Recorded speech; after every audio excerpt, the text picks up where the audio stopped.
Wabarakatuh. Selamat siang pendengar pecinta 102,5 Madani FM Solution Radio.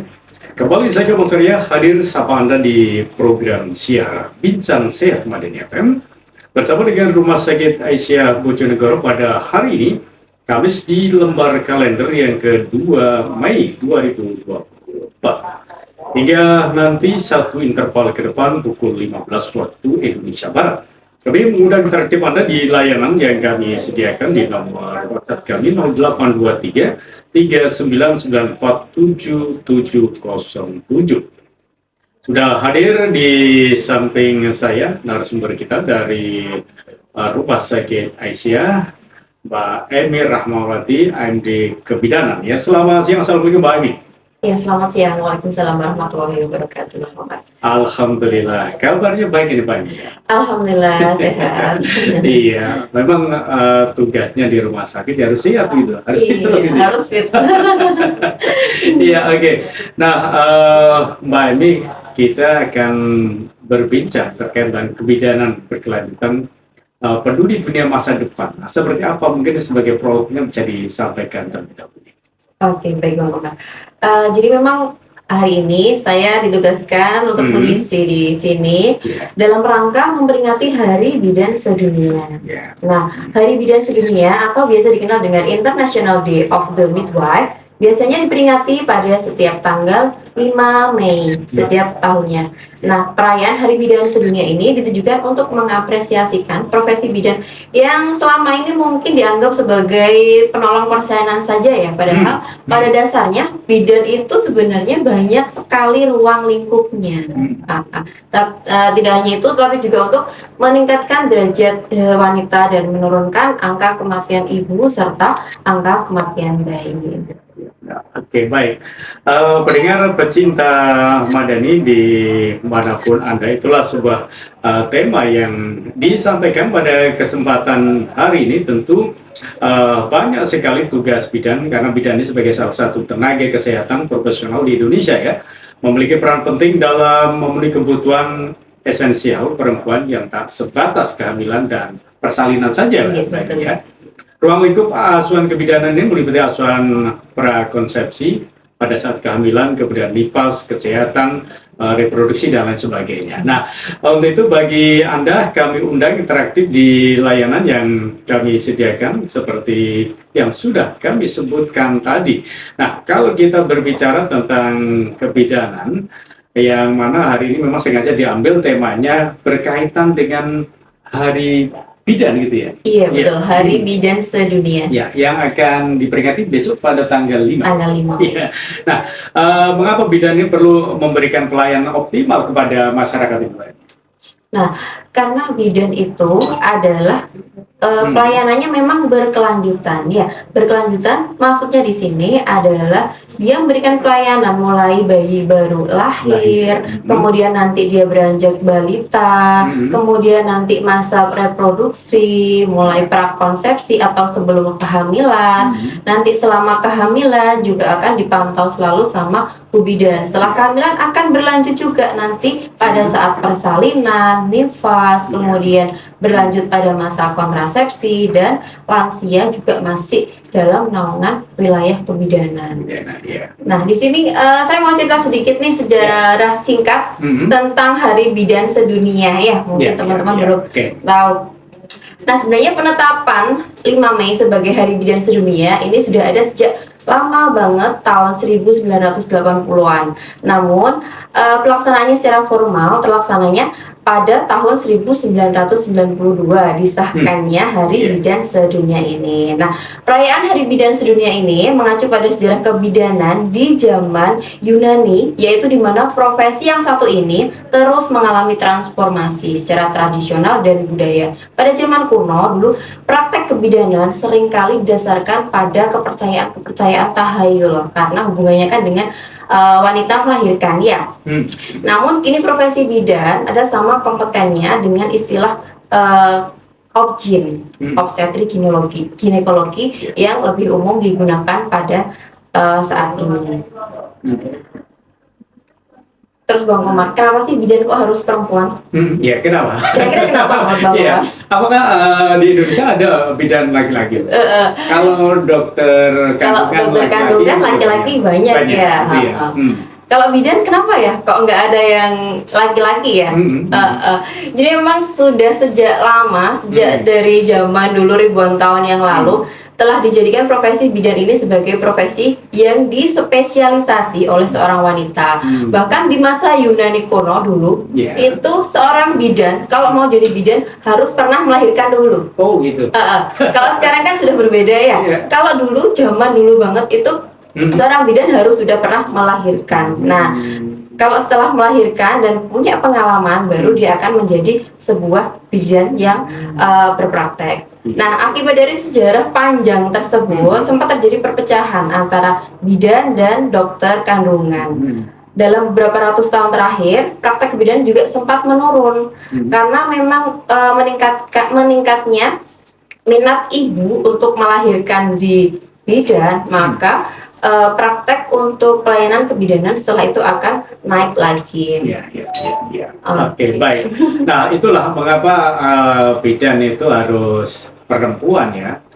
Dan syaratnya tadi harus pernah melahirkan. Iya, zaman dulu adalah harus pernah melahirkan. Tapi sekarang namanya juga tidak berlaku gitu ya. Sekarang tidak berlaku. Karena juga banyak mungkin ada bidan yang belum menikah gitu. Betul. Nah, ini kalau definisi bidan yang terbaru menurut Ikatan Bidan Indonesia yang disahkan pada tahun 2016, yang disebut bidan itu adalah yang pertama seorang wanita. Nah, jadi maka dari itu bidan itu adalah seorang wanita yang lulus dari pendidikan bidan yang diakui pemerintah. Jadi yang pertama wanita, yang kedua lulus pendidikan bidan. Tidak hanya itu, tetapi juga memiliki kompetensi dan kualifikasi untuk register dan sertifikasi serta memiliki lisensi atau izin yang sah untuk menjalankan praktek bidan. Jadi tidak semua lulusan kebidanan disebut bidan ya, karena mereka tidak memiliki lisensi, mungkin yang tidak kerja ataupun yang transformasi ke profesi lain. Jadi yang disebut bidan adalah yang hanya memiliki lisensi dan terregistrasi menurut Kementerian Kesehatan. Ya, kalau kita lihat banyak memang bidan-bidan di pelosok, di pedesaan ya sekarang sudah setiap hampir desa memiliki bidan.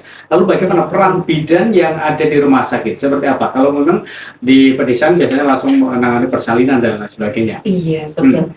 Ini yang peran bidan yang ada di rumah sakit ya. Ini saya jelaskan dulu untuk peran bidan yang pada umumnya secara global ya.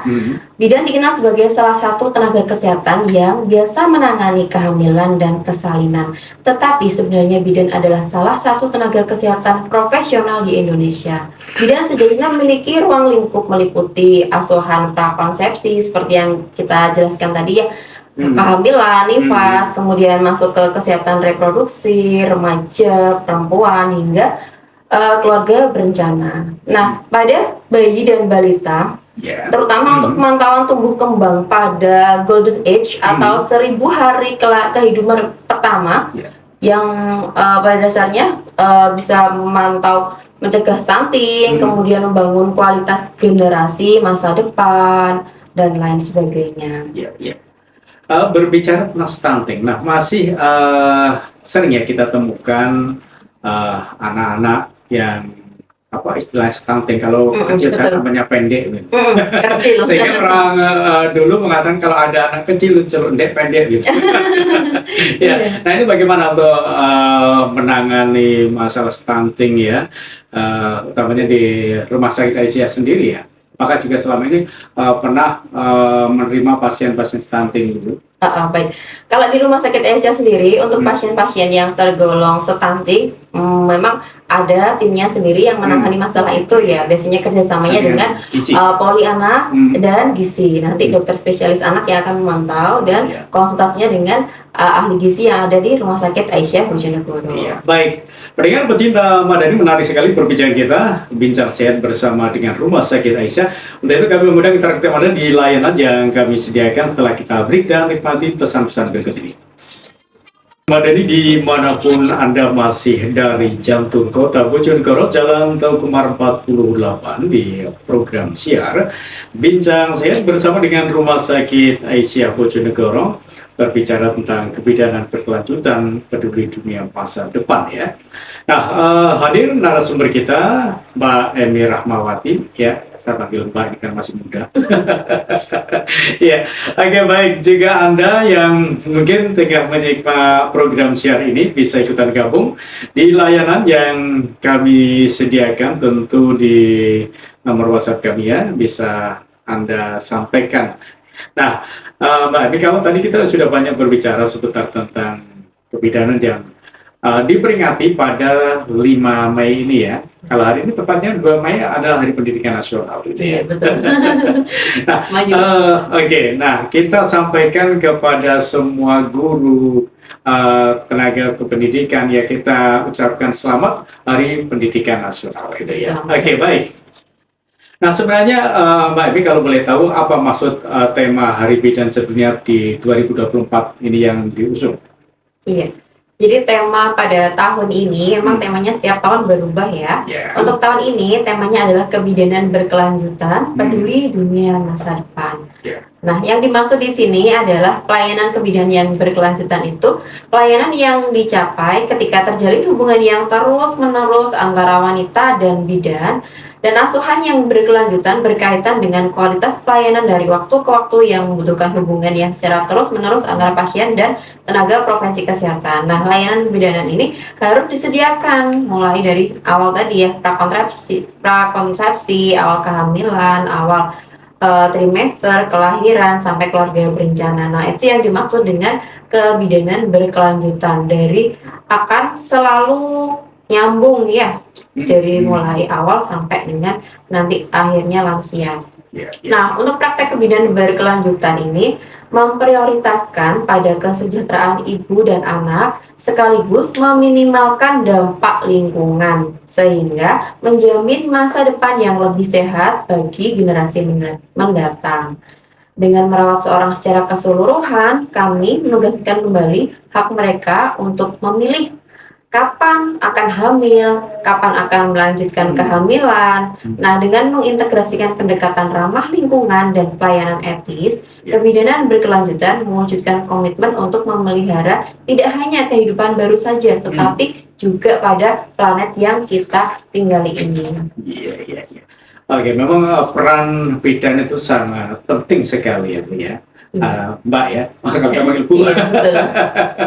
Ya, luar biasa karena memang mulai dari mengandung sampai proses melahirkan dan perawatan anak-anak itu juga masih perlu masih untuk ditangani dipantau oleh sama bidan ya. Nah, sasaran pelayanan kebidanan itu sebenarnya meliputi apa saja ya, kalau boleh tahu? Kalau sasaran pelayanan kebidanan itu sebenarnya macam-macam ya, Yeah. Bang Komar ya. Mulai dari kalau bidan memang yang berkecimpung dalam pelayanan masyarakat itu sebenarnya bidan desa ya, karena mereka memang bertanggung jawab penuh di dalam setiap desa kan sudah ditugaskan bidan desa masing-masing ya. Yeah. Jadi status gizinya yang ada di desa itu bagaimana, pencatatan mulai ada apakah ada ibu hamil resiko tinggi, kemudian ibu hamil yang mengalami kekurangan gizi, kemudian juga masuk ke pemantauan bayinya apakah gizinya cukup, itu semua akan dipantau, dicatat dan dilaporkan oleh seorang bidan. Maka dari itu tugas bidan itu luar biasa ya, karena memang kalau tugas mengasuh, tugas ini sebenarnya pada orang tua ya, tapi kalau untuk tanggung jawab di negara, tanggung jawab untuk kedepannya itu memang butuh sekali untuk dilakukan pencatatan dan pelaporan agar bisa dilaporkan secara nasional. Nah, untuk bidan itu sendiri, kalau misalkan seperti kami yang berada di rumah sakit, memang adalah pelayanannya pada kasus-kasus mungkin yang lagi butuh penanganan emergensi, misalnya saat persalinan, saat pemantauan bayi sakit, dan lain sebagainya. Memang tugas bidan di setiap profesi itu berbeda-beda. Beda-beda ya. Oke, baik. Mbak Emi juga masih muda, tentu menangani masalah kebidanan utamanya dalam persalinan tentu tidak boleh kaku gitu ya, harus bisa ramah, karena tentu ramahnya bidan itu juga bisa akan menyenangkan bagi pasien gitu ya Pak ya. Iya, Iya, betul sekali. nah, mungkin dalam menangani ini pernah nggak memiliki pengalaman-pengalaman yang tidak menyenangkan pada pasien gitu ya, ketika di rumah sakit? Iya, kalau pengalaman sangat banyak Banyak sekali gitu Bang ya? Komar. Iya, rata-rata itu yang lucu itu yang ibu hamil, Mhm, hamil yang pertama, gitu. mungkin masih takut ya Mhm. saat diperiksa, kadang sampai teriak, Oh diinfus gitu ya? sampai iya karena kebetulan saya jaganya di ruang unit gawat darurat Mhm, JGD, mhm. jadi menangani atau menerima kasus-kasus yang baru masuk yang gawat darurat ya. Iya, iya. Jadi emang banyak sekali cerita Mhm. saat selama Iya. pelayanan. Ada yang menyenangkan, ada juga yang menyedihkan gitu ya. Iya, betul sekali. Mungkin kadang seperti berteriak-teriak atau melarang Lebih bidan untuk ke arah itu loh kadang ngawang. Oh gitu ya? Ah, Oh gitu ya? kalau hamil pertama udah kenceng-kenceng gitu, Mas, nah kayak gitu kan seru. Serunya dari bidan jadi Oh bidan ya gitu ya? berbagai macam. Oke, baik.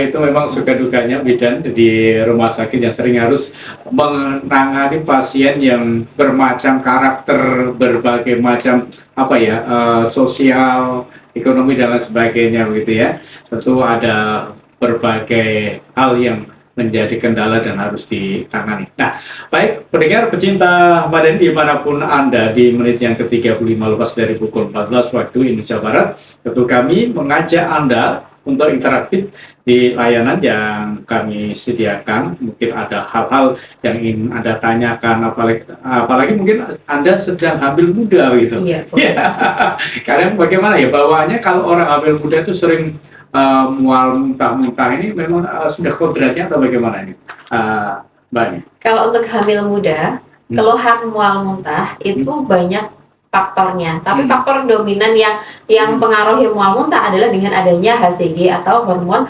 kehamilan. Nah, hormon ini memang efek sampingnya adalah mual muntah. Mual muntahnya ada yang biasa, ada yang sedang, ada yang berat, bahkan sampai nggak bisa masuk makanan sama sekali dan harus rawat inap di rumah sakit untuk mencegah dehidrasi dan untuk menjaga biar pertumbuhan si kecil yang pada masa pembentukan bayi, trimester pertama itu kan masa-masa pembentukan bayi ya, pembentukan janin. Jadi jangan sampai nutrisinya berkurang atau terjadi dehidrasi atau malnutrisi dari ibu yang karena efek samping mual muntah yang berlebihan itu terjadi. Nah, memang apakah ada trik, ada cara lain atau tips-tips yang bisa dilakukan bagi ibu yang hamil muda? Biasanya kan nafsu makannya berkurang karena mau muntah, mual dan lain sebagainya. Apakah memang ada yang bisa dilakukan, makanan-makanan yang bisa dikonsumsi, atau mungkin ada cara-cara lain gitu yang bisa Ada Bang Komar, ya. tentu ada tips-tipsnya ya. Untuk ibu-ibu yang mengalami mual muntah terutama pada kehamilan trimester pertama, yang disarankan adalah makan makanan yang ringan, jangan makanan yang berat dan tidak berbau menyengat. Contohnya misalkan kalau makan nasi, makan daging, mual, bisa dengan olahan daging seperti pentol, kan baunya nggak ini ya. Kemudian makanan ringan, kalau misalkan pakai nasi itu terlalu berat, di lambung nggak enak, bisa diganti dengan roti, kemudian singkong, jagung manis atau yang lainnya. Dan bisa juga dibantu dengan obat-obatan anti mual kalau memang tidak bisa diatasi dengan mengatur makanan seperti itu tadi. Bisa konsultasi ke bidan atau ke dokter obgyn untuk diberikan obat-obatan untuk mengurangi rasa mual dan muntah. Iya. Oke, kalau tadi bagi mereka yang mengalami hamil muda ya, bagaimana kalau mereka sudah mengalami hamil sudah menjelang kelahiran? Misalnya apa yang makanan-makanan yang harusnya dikonsumsi gitu ya, supaya nanti bayinya juga sehat, proses persalinannya juga dengan mudah. Apakah perlu ada olahraga atau dan lain sebagainya? Iya, baik. Kalau untuk ibu hamil, memang makan makanannya harus makanan yang bergizi seimbang. Kalau dulu mungkin istilahnya 4 sehat 5 sempurna ya. Kemudian yang terbaru diperbarui itu dengan makanan gizi seimbang. Makanan gizi seimbang itu yang mana zat gizinya lengkap dan dalam jumlah yang cukup. Jadi kalau 4 sehat 5 sempurna dulu kan tidak menyebutkan harus nasinya seberapa, ikannya seberapa. Tapi kalau di ilmu yang terbaru ini tentang pengaturan zat gizi seimbang, ini sudah dijelaskan. Jadi sepiring nasi itu harus terdiri dari sepertiganya nasi, sepertiganya lauk yang terdiri dari nabati, hewani, dan sepertiganya lagi buah dan sayur. Jadi isi piringku biasanya pada istilah ini disebut dengan isi piringku. Jadi tidak hanya zat gizinya yang lengkap, tetapi juga diimbangi dengan porsi yang proporsional. Kalau dulu susu wajib ya, 4 sehat 5 sempurna. Kalau nggak pakai susu nggak sempurna. Kalau sekarang tidak, susu tidak wajib karena selama sudah susu itu masuknya ke protein. Selama zat gizinya sudah lengkap, tidak perlu susu. Tapi kalau misalkan dirasa kok kurang proteinnya, perlu ditambah dengan susu. Nah, kemudian apa saja sih yang perlu dilakukan saat hamil di trimester lanjut ya? Jadi bagi ibu-ibu yang sering mengalami, mungkin biasanya yang sering dialami pada ibu-ibu adalah nyeri pada daerah pinggang, nyeri punggung, keluhan nyeri-nyeri yang sering dialami ibu hamil, seperti juga kadang bengkak pada kaki, itu juga merupakan keluhan yang sangat sering dialami pada ibu hamil. Nah, untuk itu ibu-ibu bisa melakukan senam atau yoga. Di Rumah Sakit Aisyah ada loh kelas yoga dan gratis.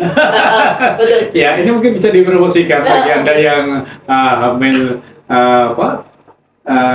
sudah menjelang kelahiran gitu ya, bisa trimester 3, tepatnya trimester 3 ya, usia kehamilannya di atas 28 minggu.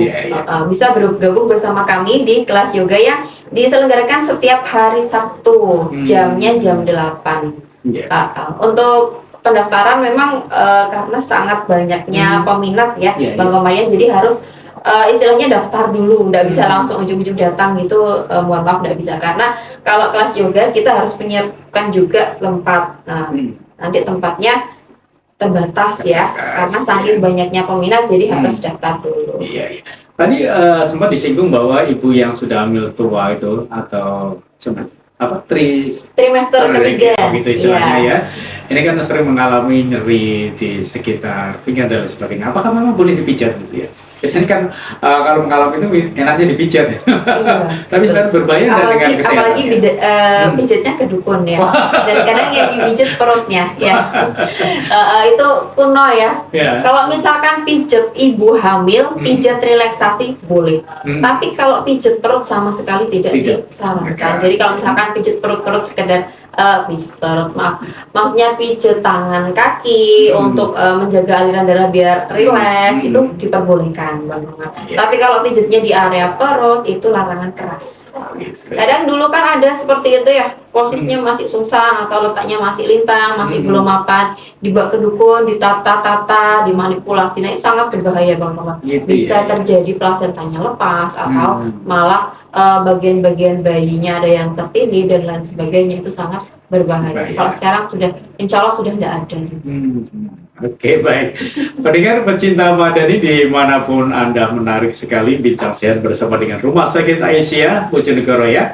Untuk itu Anda mungkin yang mengalami kehamilan ya, perlu untuk berkonsultasi. Ini mumpung ada Mbak Emi ya. Silakan Anda bisa manfaatkan di layanan yang kami sediakan setelah break dan nikmati pesan-pesan berikut ini.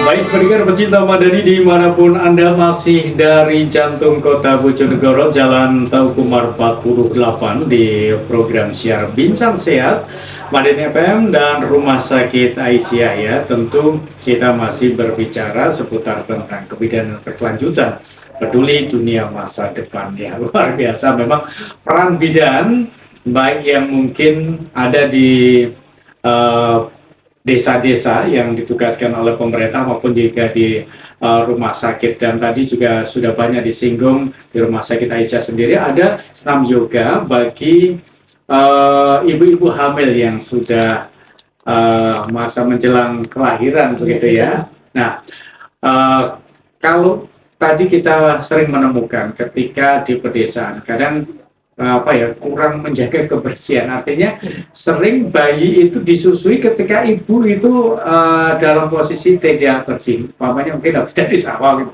Anaknya minta disusui. Nah, ini terus disusui, tidak dibersihkan dulu ya. Nah, ini bagaimana sebenarnya? Apa mempengaruhi kesehatan bagi si bayi? Kalau sebenarnya ya harus dibersihkan dulu. Hmm. Ibu menyusui juga harus menjaga kebersihan dirinya. Kalau misalkan kasus seperti itu kasihan kan, misalkan kita lagi kondisi berkeringat, Iya, penuh betul. keringat, kemudian langsung disusukan ke bayinya. Minimal dilap pakai tisu basah atau dibersihkan dulu, mandi dulu lebih baik ya. Jadi jangan langsung dikasihkan si kecil, Iya. kasihan. Apalagi kasihkan susu formula, sangat kasihan ya, karena pada dasarnya susu formula itu tidak mengandung zat kekebalan tubuh atau zat antibodi. Kalau ASI itu luar biasa ya dari Allah, memang diciptakan untuk kekebalan untuk si kecil. Jadi beda Bang Komar antara bayi ASI dengan bayi yang disusui dengan susu formula, itu sangat berbeda kekebalan tubuhnya. Kalau bayi ASI lebih rentan terhadap penyakit, itu dia lebih kuat. Jadi kalau bayi susu formula itu lebih cenderung gampang sakit-sakitan karena tidak mendapatkan kekebalan yang ada di dalam ASI itu tadi. Iya. Nah, ini bagaimana?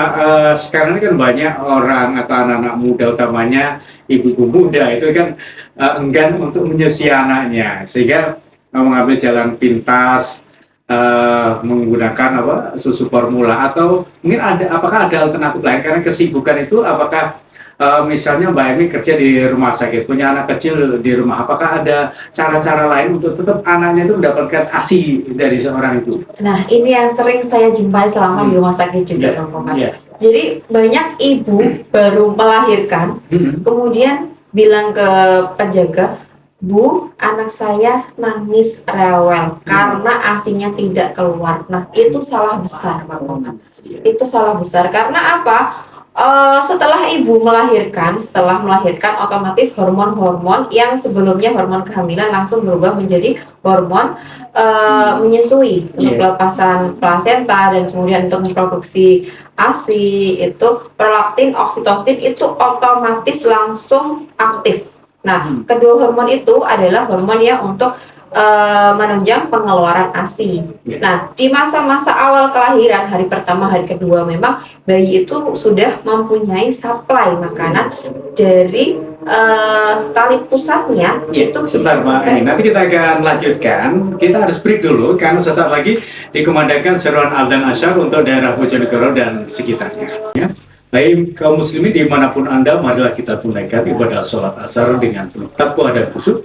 Semoga amal ibadah sholat asar kita diterima oleh Allah SWT. Amin, amin, ya Rabbal Alamin.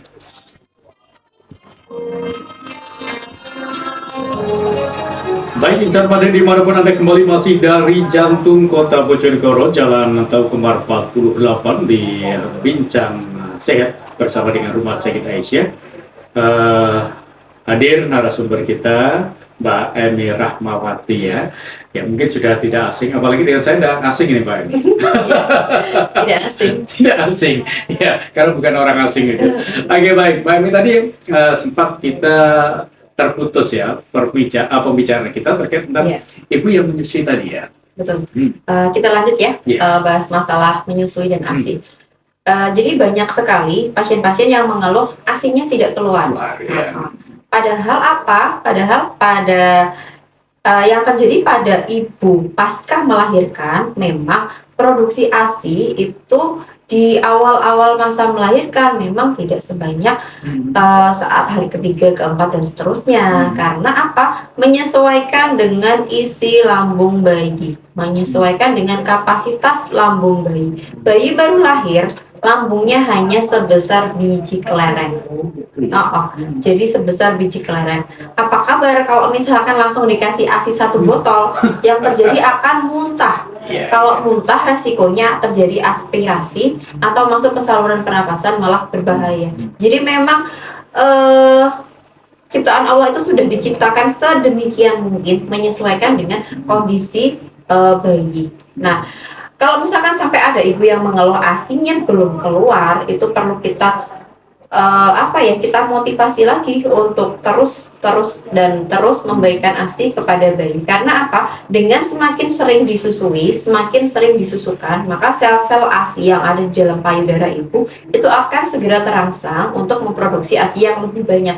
Sedangkan kalau misalkan ibunya langsung udahlah ASIku nggak keluar, dikasih sufar aja. Nah, dengan dia bermindset seperti itu, hormon menyusuinya langsung otomatis turun. Yang terjadi apa? Nggak keluar beneran. Karena apa? Hipotalamusnya kan mindsetnya sudah seperti itu ya. Jadi hormonnya akan turun. Makanya PR kita adalah memotivasi ibu, meyakinkan ibu bahwa ASI dia cukup. Kalau misalkan bayi rewel, bisa dicek apakah dia kurang nyaman, suhunya terlalu dingin, terlalu panas, atau mungkin sedang BAB BAK yang membuat dia tidak nyaman, atau suasana berisik, itu juga bisa jadi penyebab bayi baru lahir itu rewel. Iya, iya. Oke, baik. Menarik sekali, tapi sayang sekali ya, Mbak Emi, waktunya sudah sangat terbatas sekali. Tidak terasa ya. Sudah 1 jam Oke, ya. baik. Insya Allah dimanapun Anda, selesai sudah perbincangan kita di kesempatan tadi. Mungkin sebelum kita tutup ya, kita closing, mungkin ada pesan-pesan yang ingin disampaikan kepada ibu hamil ataupun juga ibu-ibu yang menyusui. Oke. Pesan-pesan dari saya untuk seluruh ibu ya, khususnya ibu ya, karena di anak kebidanan ini kan kita naungannya adalah ibu. Jangan takut untuk periksa ke bidan atau berkonsultasi ke bidan. Karena apa? Sekecil apapun masalahnya, ayo kita selesaikan bersama. Jangan takut untuk berkonsultasi. Konsultasi ke bidan gratis kok, nggak apa-apa. Kalau mau ke Rumah Sakit Aisyah bisa, kita juga melayani konsultasi kebidanan. Oke, kalau misalkan untuk konsultasi bayi juga bisa. Jadi kalau ada masalah apapun jangan sampai dibiarkan sendiri atau bahkan ke dukun ya, Bang Komar ya. Jadi ada masalah kesehatan apapun monggo segera ke bidan. Karena apa? Peran bidan itu adalah menurunkan angka kematian ibu dan angka kematian bayi. Kalau misalkan ada keluhan tidak dirasakan, tahu-tahu ibu hamil itu kejang, yang kena siapa? Bidannya. Bidannya yang disidang. Kenapa kok sampai terjadi seperti ini? Jadi kurang pemantauan. Nah, maka dari itu ada keluhan sekecil apapun, yuk konsultasikan ke bidan ya. Oke, baik. Terima kasih Mbak Emi hadirnya di Bincang Sehat bersama dengan Rumah Sakit Aisyah. Terima kasih semuanya. Saya ke Mas Surya bertugas segera mau undur diri. Selamat berbisa. Fastabikul khair. Wassalamualaikum warahmatullahi wabarakatuh.